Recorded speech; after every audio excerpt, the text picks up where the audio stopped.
sorry about everything that happened just now. Were you frightened? Of course!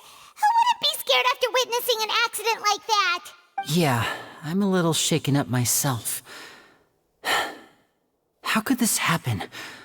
And poor Cal. I know you already claimed that you would defend me, but now it's just us talking. Tell me, do you think I could possibly be the murderer? Good to hear. Thank you so much for trusting me. I'm sure everyone sees me as the biggest suspect at this point. But if you ask me, the whole thing is mysteries layered upon mysteries, such that all that's left is confusion. I don't know whether what happened there on the stage was purely an accident or not, and I don't know why poor Cal was in the box. As for how that girl chosen from the audience could suddenly disappear, I'm afraid I don't have any answers either. If someone tampered with my performance, then we need to figure out what they did. Even a skilled and knowledgeable magician like myself couldn't pull all that off in just 1 minute. Which is precisely why we need to investigate! As this book says, the impossible could not have happened. Whatever happened must have been that which is possible.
Paimon bought them when we were reading at the bookshop in the city earlier. Pretty cool, huh?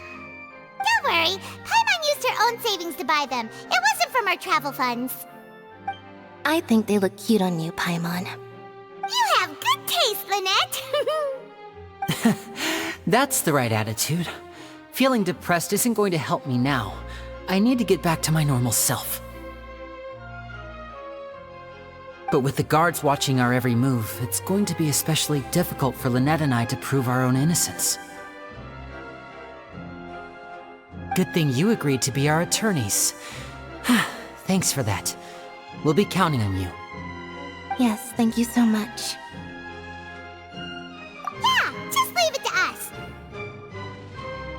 Oh, since we're going to start investigating, Paimon has a question first. Where did Lynette go during the performance? Well, I'm afraid that would involve some of our essential trade secrets as magicians. The secrets behind our magic are past saving, Lyney. I suppose you're right. The truth behind our tricks is going to be important evidence that will be weighted during the trial. 'Tis truly a pity. As a magician, our magic show is a work of art. We've poured countless hours and spared no effort in perfecting it.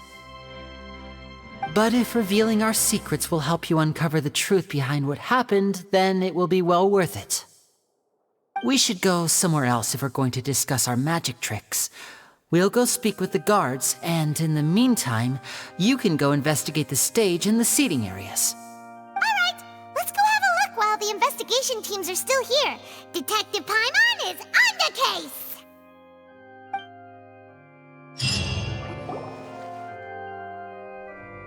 Hello, officer. How's the investigation going? I see. You must be the traveler that Lady Farina mentioned. Listen, I'll be perfectly honest with you. I'd avoid getting mixed up in this whirlpool of a mess if I were you. Huh? What do you mean? Come with me and you'll see. The deceased is one of Lyney's assistants, named Cal. Even though he hadn't joined the troupe long, he was hardworking and everyone generally liked him. The assistants are usually in charge of setting up and inspecting the props, as well as assisting with the show and keeping the crowd engaged. As you probably saw when you were in the audience, the water tank suddenly fell and smashed the box with Cowl inside it. This is the real mystery. We've already searched the scene and were unable to find any traces of the girl. However, if you look carefully, the box was positioned directly under the water tank. The ropes holding the tank were then burned by the pyrotechnics on stage, causing them to snap. All these factors lining up so perfectly makes it hard to see this as a mere accident. If anything, the more logical explanation is that the whole incident was intentionally planned, and Lyney is the most likely person to have access to all these areas. But he doesn't have a motive. Are you both good friends of his? Well, you can't say we're good friends, but we've known each other for a little while. So in just a short time, he was not only able to win your trust, but even convince you to act as his attorneys. I know there's no such thing as magic. The real trick of a magician is holding the audience in the palm of their hand. I've seen a lot of cases, and I can tell you that people are the least reliable kind of evidence. Sorry, I tend to be pretty straightforward. Just know that I'm warning you for your own good. Anyway, you may investigate the scene of the crime yourselves if you're curious. Who knows, maybe you'll be able to come up with some new evidence.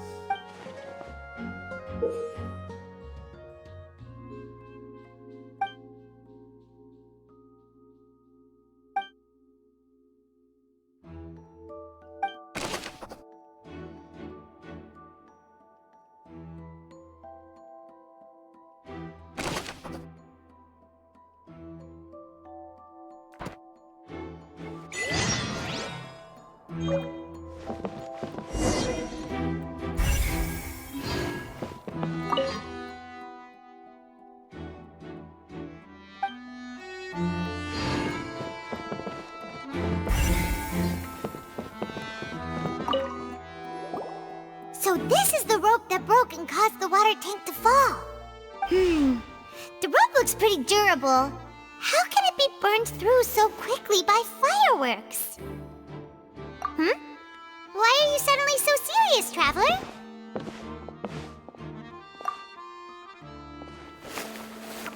Whoa. Look! This bit is made from different material! Most of it was burned away, but there's still a little bit of it left. So if a rope meant to hold something was made with that kind of material in it, then that means... Wait! Paimon should write all this down! Let's take notes!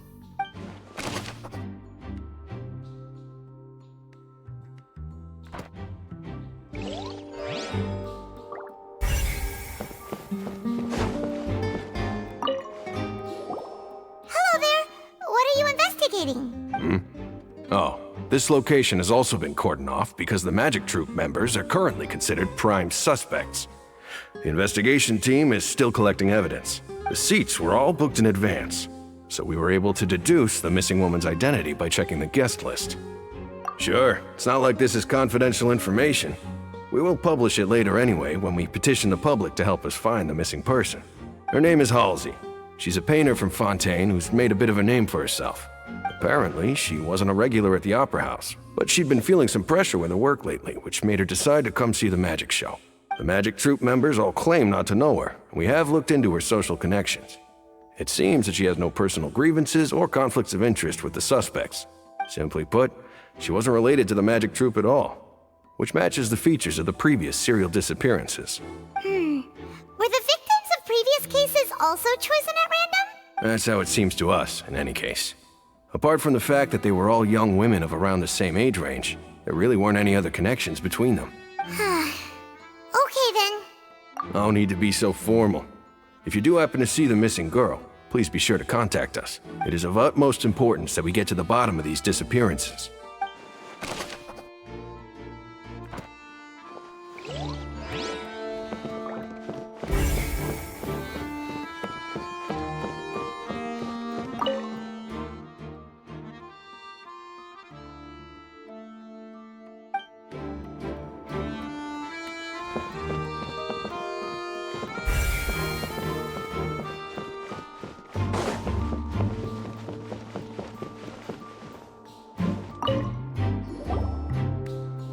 The investigation team has some new findings. Turns out there's an issue with the random number selector after all. See, I told you. What if the machine picked some big guy's seat? You think the murderer would have still made his move then? Sorry to interrupt, but we're helping Lyney and Lynette with their side of the investigation. What were you saying about the number selector? There's something wrong with it? You're trying to help them? That'll be a tall order. Lyney used the machine to pick a random member of the audience during his performance, right? The lucky girl that later disappeared. Well, we thought there might be a serious problem with the machine, so we had it taken away for further inspection. It turns out that the seat number it picked wasn't random at all. The machine picks that same number every time. I'm sure you already know that you have to make a reservation in advance to get a seat, regardless of whether it's a trial or some performance. In other words, Lyney knew who would be sitting where from the very beginning. That much checks out. Lyney reserved our seats for us too. Bet you see why I was saying it'd be tough to make a case for Lyney. Even though it's bad for Lyney's case, Paimon had better write it down.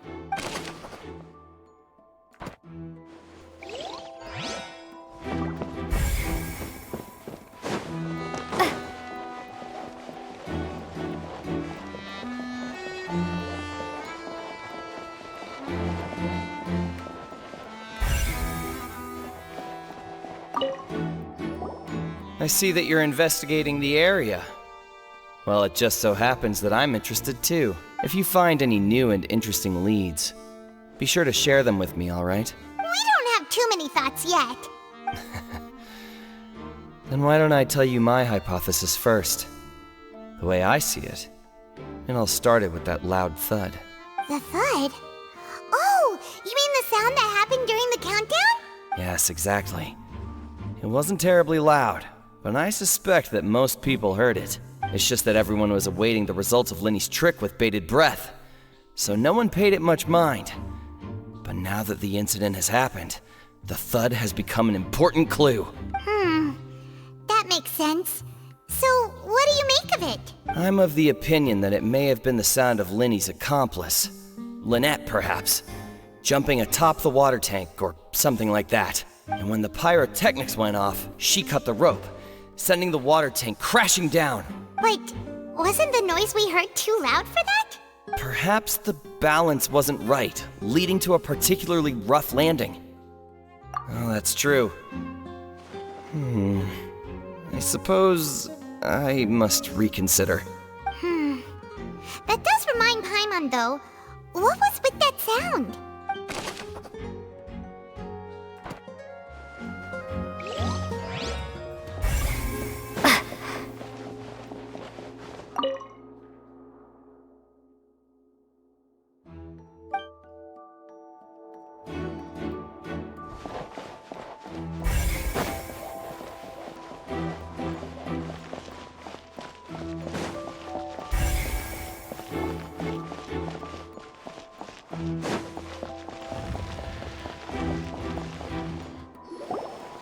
Hey, you! Yes, both of you! Over here! I've been keeping an eye on you for a while now. Huh? You mean us? That's right. If I'm not mistaken, you're also among those who wish to cut down the thorns and pursue the truth. No? And by the looks of it, you're not from Fontaine. Well, you're right on the more about that one, but who are you? Have you never heard of the Spina di Rosula? From mediating disputes and providing protection to solving conundrums, you name it, Spina di Rosula does it. And I, Navia, have the honor of being its renowned president.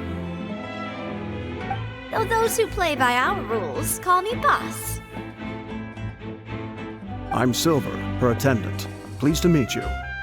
And I'm Melus. Demoiselle's various daily needs and affairs are under my purview. Huh? Boss? Demoiselle? What gives with the names? Well, I am the second generation president. Melus and the others are still used to my previous title. My apologies, demoiselle. Should you prefer, boss, I will endeavor to use that instead. No, no need. You don't have to call me boss. Just Navia is fine. Okay, if you say so. Not that we're members of Spina di Rosula anyway. All merely trifling details. Never mind. Now, back to the situation at hand. That's right. I've always kept an eye on the serial disappearance cases. My interest stems from a matter back from my father's time. Judging from the look of things, I find Lyney an unlikely mastermind. Really? We think so too! That's why we're looking for clues now. But how did you come to that conclusion? Intuition, naturally. My unparalleled intuition. Farina sure was quick to point the finger at Lyney without any decisive evidence whatsoever, wasn't she? But that's not uncommon for her. If you remember, the Justice had to interrupt her and ask if she was pressing charges just to keep her from getting carried away. Anyway, a trial begins the moment someone levels charges. And, of course, there was no way Farina was going to back down in that situation. Sounds more like you just don't trust the Hydro Archon. Well, what's your opinion? I must admit that she can be interesting at times, but liking her doesn't mean that I'll blindly agree with her. All right, I've answered your question. Now, it's time you answer mine. Wait a minute, did that answer count? Well, I say it does. But don't worry, you won't hear any pointless questions from me. In your opinion, do you think it's right to treat a trial like it's an opera? Well? And why would that be?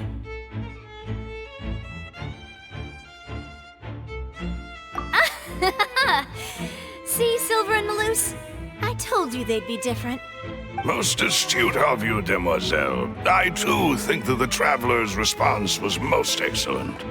No matter how wonderful the script or how fervent the audience's expectations may be, the trials that go on stage here must be based in fact. And if that can be done, boss, then... All right, that's quite enough, Maloose. Anyway, I like your answer. You passed with flying colors. Now, I need to make some preparations, following which our joint investigation shall commence. You two shall be my assistants. Wait! Since when did we become assistants? Well, I can be the assistant, sure. Or your companion, if you like. I'm really not that fussy. That's more like it. Far be it from me to brag, but I believe that Demoiselle's intuition will be instrumental in uncovering the truth. You wish to save a friend from false accusations, and we wish to unravel the disappearances. In this sense, our goals are aligned. You have a point. You're quite the talker, aren't you, mister? And what about you over there? What do you think? You seem like you've got something on your mind. I have nothing to add. Oh, alrighty then. We'll be making some preparations first. Just be sure to let us know if they start revealing Lyney's tricks. Thanks! Whoever the...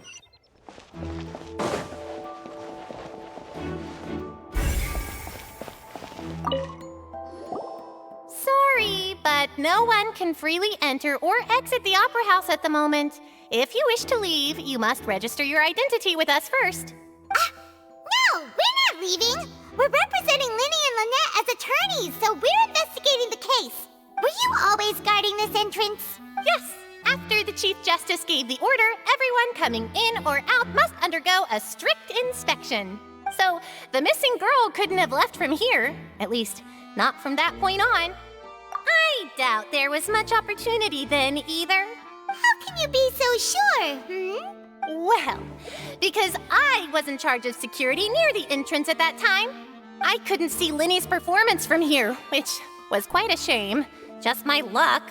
But still, I did not abandon my post, and I stayed put no matter how loud the applause was. If someone had so much as even approached the door, I would have noticed it, let alone if they had tried to leave. We Melusines are good at that sort of thing, you know. So, it's safe to say the girl couldn't have left through here. Alright, thank you for your help. This'll be useful info.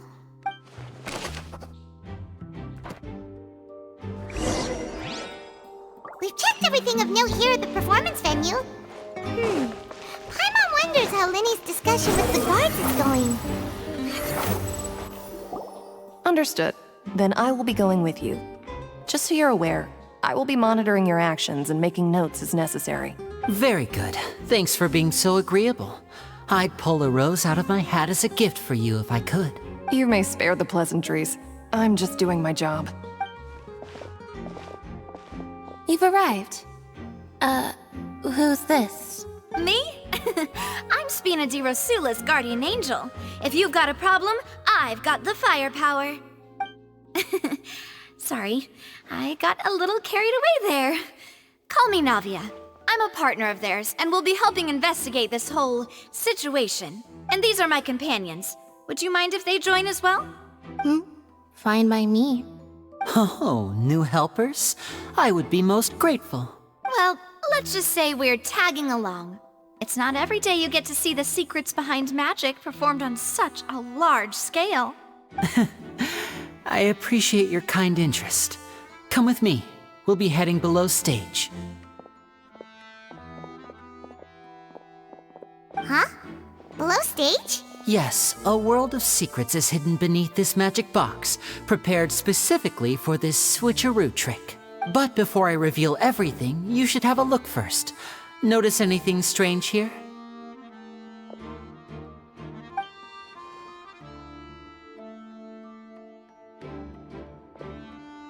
I'm not trying to be dramatic. Remembering the details of a trick will help you understand the methods used to perform it more easily. Huh. Weren't there balloons and other decorations here? Where did all that go? Ah, good eye. That said, you're still far from discovering the answer. The back? You mean the inside of the door? What's different about it? Paimon didn't notice anything. Very good indeed. I thought you might not be able to catch that, given that you were sitting in the first row. The back of this door was patterned. Those patterns are now gone, replaced by a smooth wooden board. So, if you put 2 and 2 together, what do you get? Exactly. All right, let's go. I'll tell you how it works as we head down.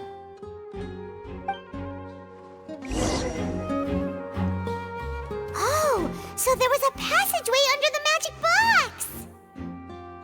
box! I knew you'd figure out most of it as soon as you saw this place. The 2 magic boxes are positioned right above the 2 entrances of the tunnel. See this flatbed trolley? The box with the lucky audience member in it would be shuttled over to the other side using the trolley. This trolley can raise and lower and even rotate, ensuring that the box will face in the right direction. I see. So that's the purpose of the box inside another box. Precisely. The inner box would descend after the audience member was put inside and be moved along the trolley, all while the outer box would remain on stage as if nothing had ever changed. So that's how you did it! Once the box was lowered, the trolley would store some energy through this device here, with which it would complete the rest of the steps. The audience member would only be able to feel some slight movements in the dark, and by the time she walked out, she would already be back on stage. Right! You were talking that whole time, and you even came out for a moment near the end! Ah, yes. A phonograph operated by Lynette was used to achieve that effect. My assistant and I had already scripted our conversation beforehand. When the countdown began, I had already gone to the opposite box via a tunnel using that ladder. And what about Lynette? Where was she? I was in the mezzanine space in the back of the box. Oh, interesting! That's how we were able to coordinate Lyney's lines with the assistant. And by the way, I was the one who walked out of the box at the end. I mean, we are twins. All it takes is a change of clothes and no one can tell who's who. And that's my favorite part of this trick. Only Lynette and I can perform it. So that's how it all worked! Wow, every detail you revealed was more amazing than the last! Lynette would briefly walk out of the box and then go back in, jumping into the tunnel and escaping before the box on the trolley could finish ascending. And then I walk out of the other box in the audience area, and the trick would be complete. The operative word here being would. But as you saw, Cal was in the box, not our audience member. She, on the other hand, mysteriously vanished. We really don't know how that happened. If not for that interlude, this would have been an astonishing trick. I probably never would have figured out how you pulled it off. And yet, to think that someone was able to use this magic trick to commit a crime. Could we have a look around? I think we can come up with some more leads. This is the scene of the crime, so Lyney and Lynette are not permitted to stay here. I'll escort them back up. Yes, of course. No need to be so strict now.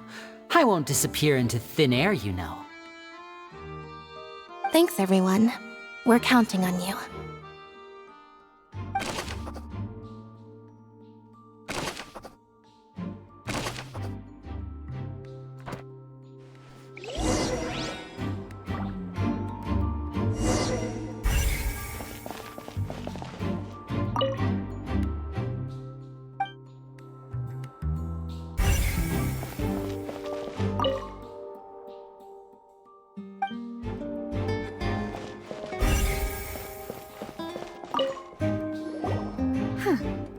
What's this? Looks like a hook tied to the end of a rope. Huh? There's all kinds of odds and ends here. Perhaps it was a prop for a different trick. But why would it have been left here? Whatever it is, let's make a note of it first.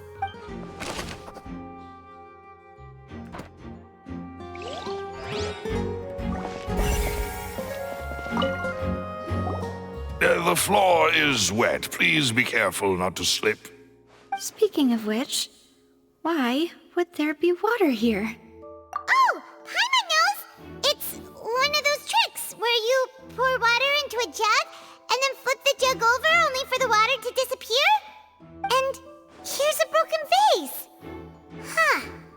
Did the trolley knock it down while moving? That can't be.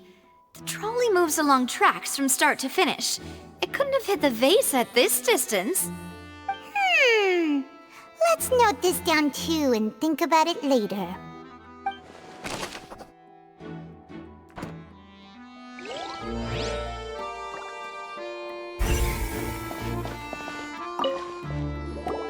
Oh, these are the clothes that the lady chosen from the audience was wearing, right? Her clothes are here, but she's nowhere to be found. Right. And do you really need to do that if you're kidnapping them? Ugh, this is so confusing. Paimon doesn't want to be a detective anymore.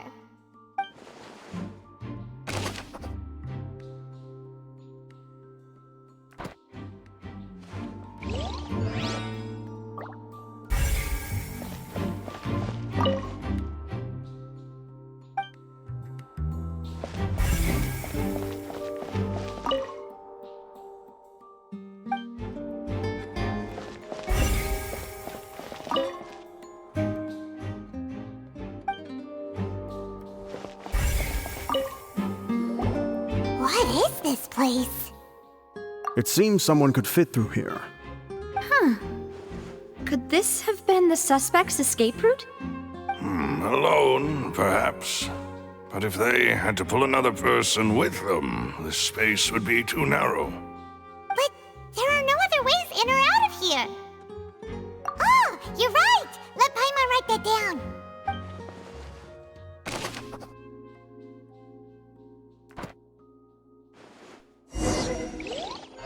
Seems we're just about done investigating down here. Yes. Let's head back up.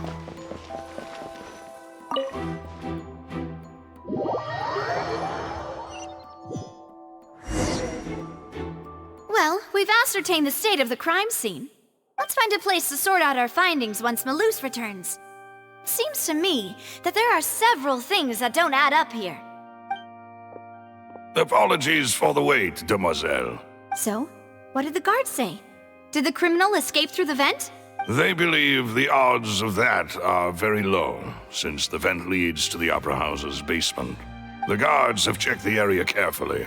No one left through the basement during the performance or after the incident, and no one was found hiding there. So the tunnels become like a secret chamber then! You know, like the kind you usually see in novels! The plot thickens. Halsey's disappearance and Cowell's death are both quite inexplicable. No wonder Farina was so confident in her accusation. All the current evidence points toward Lyney and Lynette. In other words, the charges are very likely to be upheld unless we make some considerable progress. Charges and then trial. So if the charges are upheld, they'll announce a sentence? That's right. This is how a trial goes in the Opera House. During the proceedings, the Chief Justice and the Oratrice will hear statements from both sides. That's right. This is how indemnitium is produced. The statements from both sides, the defenses from attorneys, witness testimonies, and even the audience's emotions will all be projected on the Oratrice. To put it simply, it's as if the Oratrice has its own will, and is a judge in its own right. This also precludes any kind of favoritism on the part of the Chief Justice. And not that this has ever happened anyway.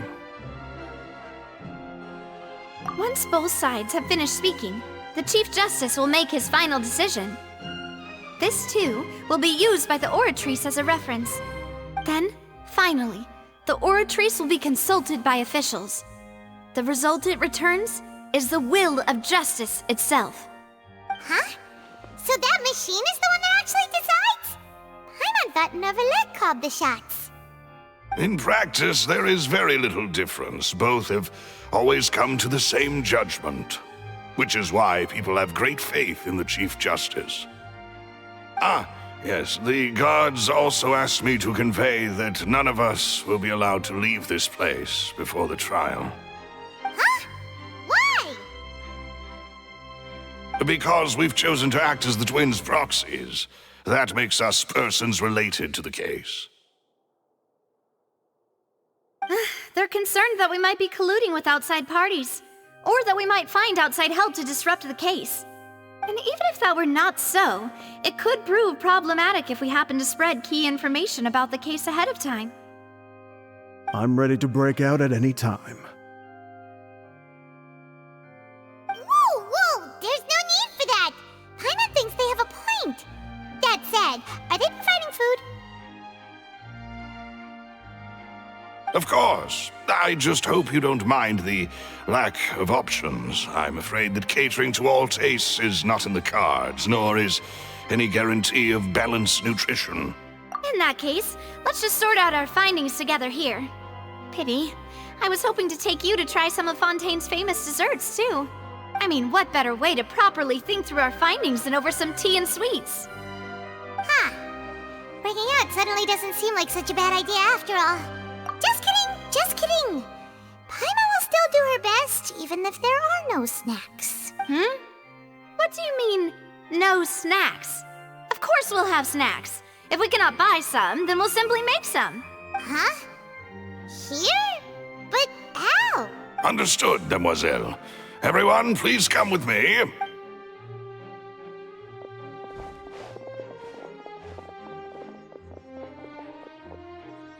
Wait, you're carrying a portable stove with you? Yes, I must be prepared to meet the demoiselle's baking needs whenever the fancy strikes her. I have eggs, sugar, and almonds at the ready. Good work, you two. Then I'll get to it. Please sit tight for a moment. You'll get to taste my awesome snacks soon enough. These three are quite the interesting group.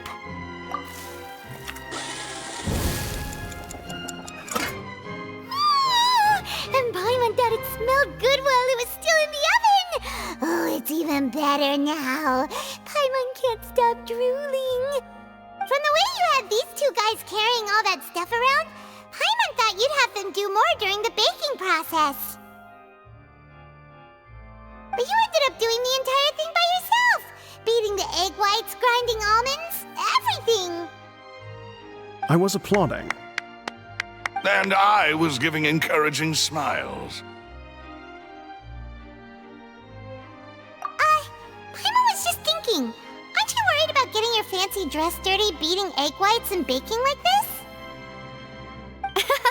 Well, I don't think it's carved in stone anywhere that fancy ladies can only read books, sip tea, ride horses, and play the piano.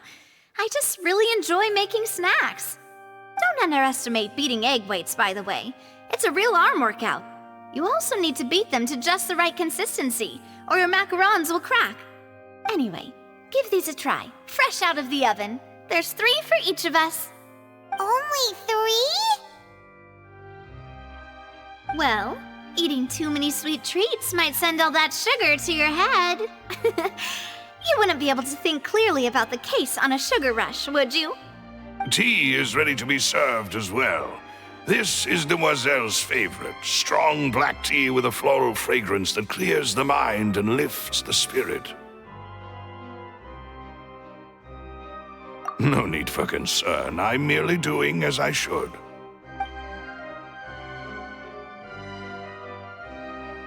All right then. Down to business. As Paimon mentioned previously, the tunnel seems to be something of a secret chamber. However, we can assume that Lyney and Lynette were not alone within it. Some criminal also occupied its sealed confines. The magician twins could have committed the crimes, of course, but they lack any logical motive. Exactly! Why would they do such a thing right when everyone was watching? The flower vase and the thud we heard during the performance could indicate some altercation between Halsey and the criminal in the tunnel, resulting in the shattering of the vase, the discarding of her clothes, and her abduction. Perhaps the criminal thought that since she was chosen from the crowd, she would be too easy to identify if she was still wearing the same clothes. Paimon thinks that makes sense, but the real trouble is... True. None of the clues we found thus far support the existence of this third person. But the only people left to consider are both technically victims, whether it's the missing girl, Halsey, or poor Cowell. Huh. Could Halsey have secretly made modifications to the magic props in order to murder Cowell before making her escape? That's right. And even if she had tampered with the setup, she would need to understand the entire trick to pull it off. Nor does she have any motive.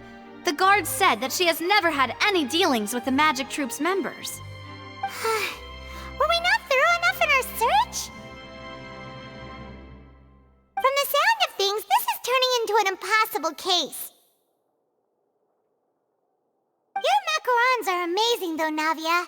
They smell great! They're nice and crisp and super sweet! They are my specialty after all. And I see you've already had 5 of them.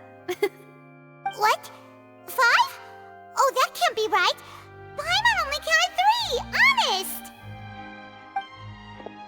Please don't worry about it. At my age, a few less sweets might actually be a good thing. No. Being greedy is one thing, but Paimon knows how to count. Besides, Paimon knows that if she ate too many, then others wouldn't have enough. Wait, even you don't believe Paimon? How could you? If Paimon ate those 2 extra macarons, then may they turn into stone in her stomach! All right, we get it. Well, I suppose one of us might have gotten too engrossed in our chat and eaten them by mistake. No big deal. Malus, set up the stove again, if you would. Huh? What are you doing? Making sure everyone gets 3 macarons, of course. Exactly. We don't want to trouble you. As you wish, demoiselle. And I have the egg, sugar, and almonds. Well,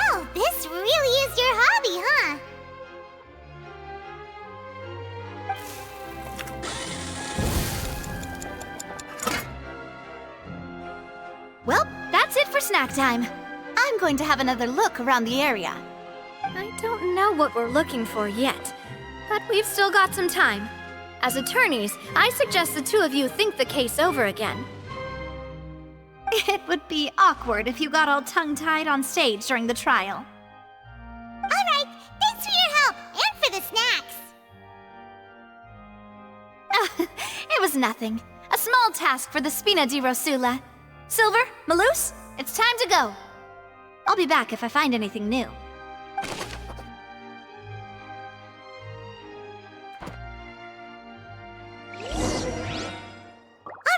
It's time to put our heads together. We've got to get our defense ready for the trial. Oh, it's probably gonna be a long and difficult case.